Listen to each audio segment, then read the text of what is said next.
আমরা জাপানের রাজধানী টোকিও সিটি থেকে প্রায় 450 কিলোমিটার দূরে তোয়ামা নামক একটি শহরে আমরা চলে এসেছি।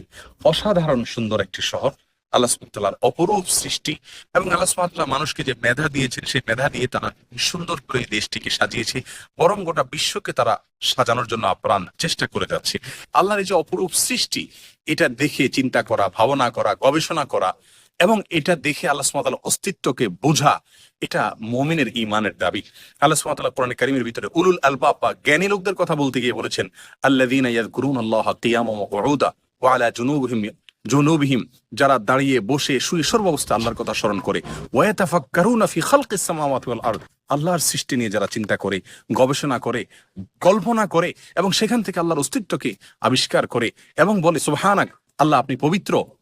মা খালাকতা হাযা বাতিলা, আপনি এগুলোর কোনটি অনর্থক সৃষ্টি করেননি, ফাকিনা আযাবান নার, আমাদেরকে জাহান্নামের